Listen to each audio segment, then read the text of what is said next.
അസർബൈജാനിൽ നിന്ന് ഞങ്ങൾ റോഡ് മാർഗമാണ് ജോർജിയയിലേക്ക് പോയത്. അവിടെ ബോർഡർ ക്രോസിംഗ് അത്ര സുഖകരമല്ല. കാരണം ഇരു രാജ്യങ്ങളും തമ്മിൽ നല്ല ഡിപ്ലോമാറ്റിക് റിലേഷൻ അല്ല. അവർക്ക് അതിർത്തിയുടെ കാര്യത്തിൽ ചില തർക്കങ്ങളുണ്ട്. അതുകൊണ്ട് തന്നെ ബോർഡർ ക്രോസിംഗ് വളരെ ദുർഘടം പിടിച്ചതായിരുന്നു.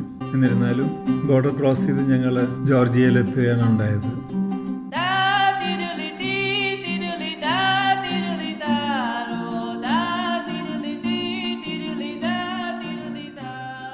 ജോർജിയയുടെ പ്രധാന നഗരമായ ടിബിലിസി, അവിടേക്കായിരുന്നു ഞങ്ങളുടെ യാത്ര. ജോർജിയയെ പറ്റി പറയുകയാണെങ്കിൽ അത് കൊച്ചു രാജ്യമാണ്. വെറും 37 lakhs മാത്രമാണ് അവിടുത്തെ ജനസംഖ്യ.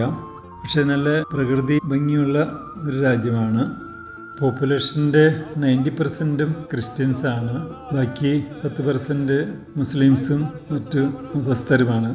ഇവർ യൂറോപ്യൻ യൂണിയനിൽ ചേരാനായിട്ടുള്ള ചർച്ചകളൊക്കെ നടന്നുകൊണ്ടിരിക്കുകയാണ്.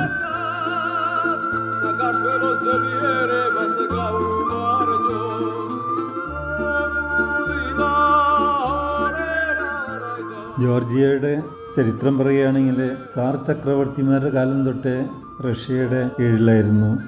അതിനുശേഷം പിന്നെ USSRൻ്റെ ഭാഗമായിരുന്നു.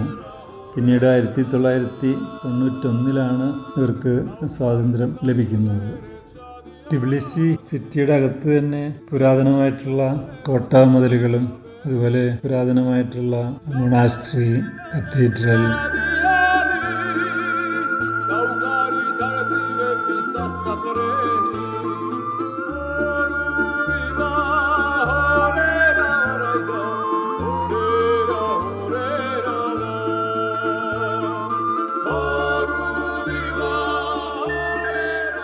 അതോടൊപ്പം തന്നെ വളരെ മോഡേൺ ആയിട്ടുള്ള കെട്ടിടങ്ങളും നിർമ്മിതികളും ഉണ്ടായിരുന്നു.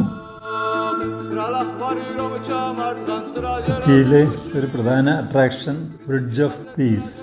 അത് ഗ്ലാസ് കൊണ്ടുള്ള മേൽക്കൂരയാണ്. അതും ഒരു വില്ലിൻ്റെ ആകൃതിയിലുള്ള ബ്യൂട്ടിഫുൾ ആയിട്ടുള്ള ഒരു ബ്രിഡ്ജാണ്. ഈ ബ്രിഡ്ജ് ധാരാളം സന്ദർശകരെ ആകർഷിക്കുന്നുണ്ട്. സിറ്റിയിലെ വേറൊരു പ്രധാന അട്രാക്ഷനാണ് ഫ്രീഡം സ്ക്വയർ. അതുപോലെ തന്നെ അണ്ടർഗ്രൗണ്ട് മാർക്കറ്റ്. ഇതെല്ലാം ധാരാളം ടൂറിസ്റ്റുകളെ ആകർഷിക്കുന്നുണ്ട്.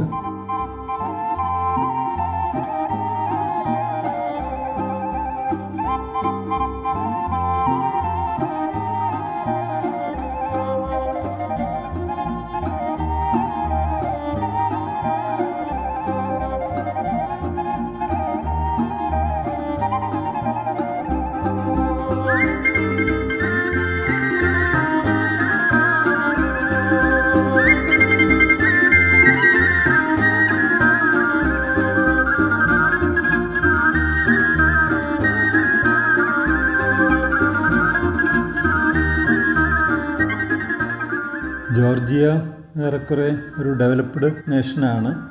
അവരുടെ പ്രധാന വരുമാനം ഒന്ന് ഫാമിങ്, അതുകൂടാതെ ടൂറിസം നന്നായിട്ട് പോകുന്നു. കൂടാതെ ധാരാളം യൂണിവേഴ്സിറ്റികളുണ്ട്. വിദേശ സ്റ്റുഡൻസ് അവിടെ പഠിച്ചുകൊണ്ടിരിക്കുന്നുണ്ട്. അതുകൂടാതെ യൂറോപ്യൻ യൂണിയന് വേണ്ട പല പ്രൊഡക്ഷനും പല മൾട്ടിനാഷണൽ കമ്പനികളും ഇവിടെ പ്രവർത്തിക്കുന്നുണ്ട്.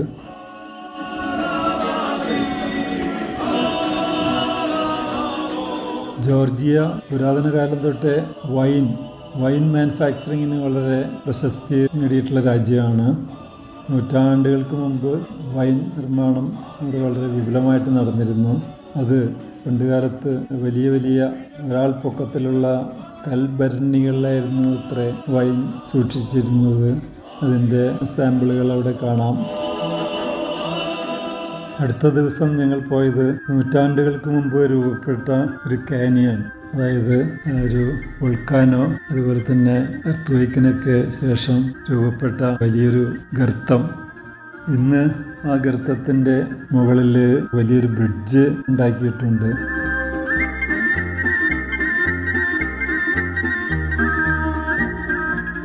അത് ഗ്ലാസ്സാണ്. അതിൽ കൂടെ നടക്കാനായിട്ട് ധാരാളം ടൂറിസ്റ്റുകൾ അട്രാക്ഷനാണ്.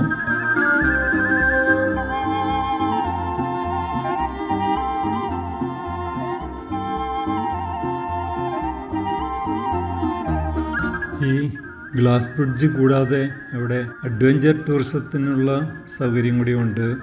അതായത് വളരെ ഹൈറ്റിലെ റോപ്പിൽ കൂടെ സൈക്കിൾ ചവിട്ടി പോകാനുള്ളൊരു അഡ്വഞ്ചർ, അതുപോലെ തന്നെ സിപ്പ് ലൈൻ ഫെസിലിറ്റി എല്ലാം അവിടെ ഒരുക്കിയിട്ടുണ്ട്.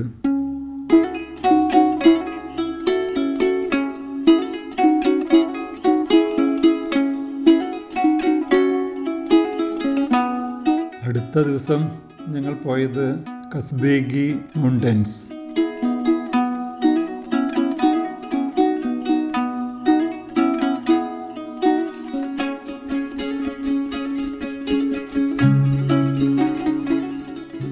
അത് ഒക്കേഷ്യൻ പർവ്വതനിരകളുടെ ഒരു ഭാഗമാണ്. റഷ്യൻ ബോർഡറാണ്.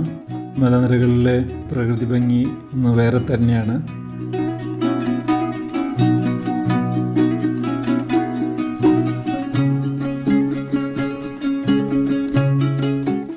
അവിടുത്തെ മലയുടെ മുകളിൽ നിന്ന് നോക്കിയാൽ നമുക്ക് റഷ്യയുടെ ബോർഡർ കാണാം. അതുപോലെ തന്നെ വളരെ വളരെ പുരാതനമായിട്ടുള്ള ഒരു ചർച്ച് അവിടെ കാണാൻ സാധിച്ചു.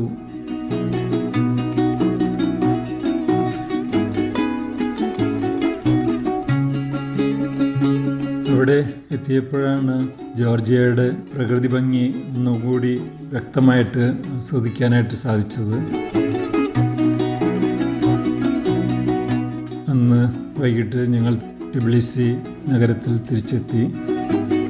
അന്ന് വൈകിട്ട് ഡിന്നറിന് കൂടെ ഒരു ഫോക്ക് ഡാൻസ് കാണാനുള്ള അവസരം ലഭിച്ചു.